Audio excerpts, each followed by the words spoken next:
ගොඩම්පිටිය ශ්‍රී ශාක්‍ය සිංහාරාම විහාරස්ථානයේ විහාරාධිපති කැටවල විද්‍යාලෝක මහා පිරිවෙනේ ආචාර්ය ශාස්ත්‍රවේදී පූජ්‍ය ඉලුක්පතනේ පියසිරි ස්වාමීන් වහන්සේගේ අනුශාසකත්වයෙන් විහාරස්ථ ශ්‍රී දිනධර්ම දහම් පාසලේ ප්‍රධානාචාර්ය ශාස්ත්‍රපති පූජ්‍ය මාවතුපුල පුණ්‍යරතන ස්වාමීන් වහන්සේගේ මෙහෙයවීමෙන් දහම් පාසල් ගුරු දෙගුරු සංගමය විසින් සංවිධානය කරනු ලැබූ දහම් පාසල් වාර්ෂික ත්‍යාග ප්‍රදානෝත්සවය පාතහේවායට ශාසන ආරක්ෂක බල මණ්ඩලයේ ගරු ලේකකාධිකාරී රාජකීය පඬිත පූජ්‍ය මුරුතලාවේ ධම්මකිත්ති ස්වාමීන් වහන්සේගේ ප්‍රධානත්වයෙන් විහාරස්ථ ධර්මශාලාවේදී පැවැත්වුණා.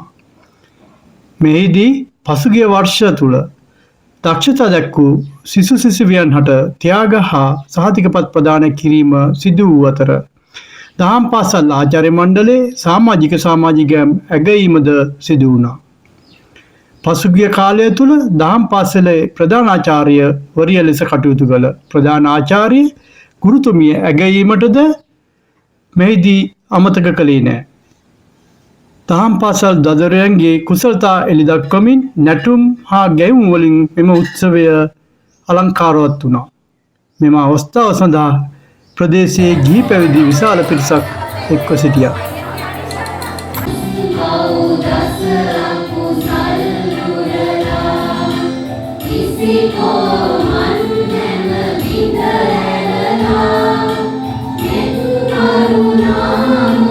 වේදිකාවක් බවට පත් වෙනවා. දැන් ඔබගේ දරුවෝ යම් යම් හැකියාවන් සහ දක්ෂතාවයන් වලින් පරිපූර්ණ වෙච්ච පිරිසක් තමයි මේ ගම්මානය තුල සිටින්නේ. ඉතින් අපි මේ අවස්ථාවේදී ඒක තෝතැන්නක් කරගෙන ඒ ළමයිගේ හැකියාවන් කුසලතාවයන් වර්ධනය කර ගැනීම සඳහා මේ වේදිකාව සකස් කරලා දීලා තියෙනවා. ඉතින් අද දවස් තුලදී ඔබට ඔබේ දරුවාගේ දක්ෂතාවයන් නිපුණතාවයන් මේ අවස්ථාවේදී දැක බලාගෙන සතුටු වීමට හොඳ කදිම අවස්ථාවක්. පිළිගැනීමේ කතාව ඉදිරිපත් කළ ගෞරවනීය ස්වාමීන් වහන්සේට নমස්කාර පූර්වක ස්තුතිය පුද කර සිටිනවා. නිරන්තරයෙන්ම අනුශාසනා කරමින් මේ කටයුත්ත සාර්ථක කර ගැනීමට මඟ පෙන්වමින් මෙහෙවර දියත් කළ ගෞරව ශාස්ත්‍රවේදී කැටවල විද්‍යාලෝක මහ පිරිවෙනේ ජ්‍යෙෂ්ඨ ආචාර්ය නම කියන්නට අවසරයි පූජ්‍ය ඉලුක්පතනේ පියසිරි ස්වාමීන් වහන්සේට අනුශාසනා කතා පැවැත්වීම සඳහා ගෞරවනීය ආරාධනයයි.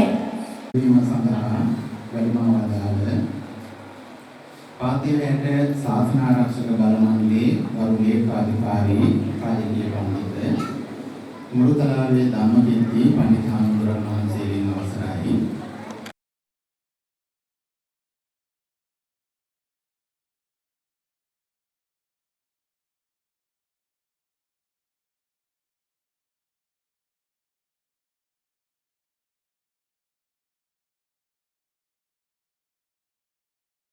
වහන්සේට নমස්කාර පූර්වක ස්තුතිය පුද කර සිටිනවා. අප කෙරෙහි අනුකම්පාවෙන් අපගේ ඇරයුම ගෞරවයෙන් පිළිගනිමින් මෙම උත්සව සභාවට වැඩමවවදාළ පාතහේවාහට ප්‍රාදේශීය ශාසන ආරක්ෂක බල මණ්ඩලයේ ගරු ලේකකාධිකාරී නම කියන්නට අවසරයි පූජ්‍ය මුරුතලාවේ ධම්මකිත්ති ස්වාමීන් වහන්සේට අදහස් දැක්වීම සඳහා උත්සව සභාවේ ඉඩහසර වෙන්නන අවස්ථාවයි. මේ දහම් පාසල් තුලින් ඒ වගේම ඒ දහම් පාසල් තුල නායකත්වයක් ඕන. ඒ නිසා ඒ දහම් පාසල් තුලින් හොඳ නායකත්වයක් සමාජගත වෙනවා. අපේ රටට, අපේ ජාතියට, අපේ ආගමට ගැළපෙන වටිනා නායකත්වයේ නියුනේ ඔය කහ සිවුරක තියෙන බලයක් එක්ක. ඒ සුවඳත් එක්ක, ඒ සිවුරත් එක්ක. ඒ නිසායි අපිට මේ දහම් පාසල හරි වැදගත් වෙන්නේ. අපි බහතෝරන වයසේ ඉඳන් අපේ හාමුදුරුවන්ගෙන් ඒ සුවඳ අපි විඳිනවා. හැමදාම උන්වහන්සේ අපි සතර පොයේ දකිනවා. ඒ විහාරාරාම හඳුනා ගන්නවා. ඒ නිසා අපිට ඒ දහම් පාසල තුළින් හොඳ නායකත්වයක් බිහි වෙන තැනට උන්වහන්සේගේ සෙවණින් ඉඳලා කතා කරන වචන ටික යන්නේ විදිහ ඒ වගේම විහාරස්ථානයක තිබිය යුතු අංගෝපාංග මොනවද මේවා හැම දෙයක්ම අපි ඉගෙන ගන්නේ දහම් පාසල තුලින්. අපග හදා ගන්න පුළුවන් වෙන්නේ අපි මේ දහම් පාසල තුලින්. ඒ හින්දා ඒ තියෙන ධර්මය අභිධර්මයේ කතා තුලින් අපේ ජීවිතේ ගොඩනගා ගන්න අපිට මේ දහම් පාසල හරි වැදගත්. නායකත්වයන් මේ ගම තුලින් දිහි කරන්නම ඕනි. අපේ දහම් පාසල තුල අපි නිරලාංඡනයක් පළඳවලා දහම් පාසලේ 7-8 දෙනෙක් නැත්නම් 10ක් 12ක් නායකයින් කලාට අනිවාර්යෙන් දහම් පාසලේ හැමෝම මේ නායකත්වයේ කියන තැනට හිත හදලා දෙන්න ඕනේ. මේ පුංචි වයසේ ඉඳන් හැමෝටම යම් වගකීමක් පැවරෙන විදිහේ ක්‍රියාවලියක අපි යෙදෙන්න ඕනේ.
සමරසිංහ රාජනායක ගුරුපියාට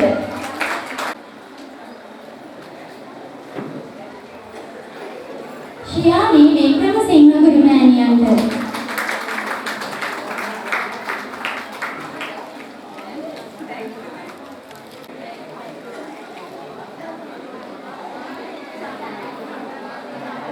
සුමිත්‍රා වීරසිංහ ගුරුමෑණියන්ට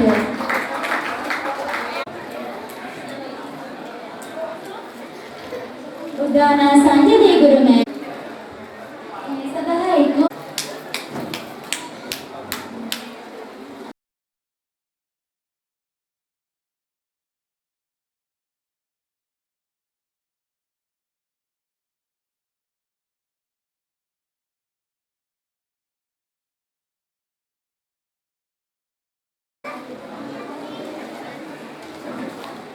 අවසාන ශ්‍රේණිය දෙවන ස්ථානය දෙවුරන් අවසාන ශ්‍රේණිය සඳගී දියණිය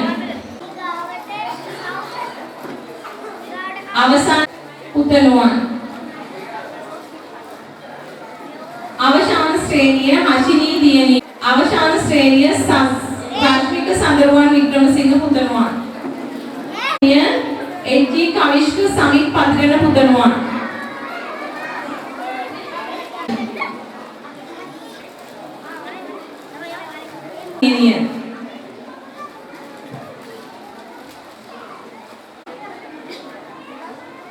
එන් බණ්ඩාර රාජපක්ෂ පුතණුවන්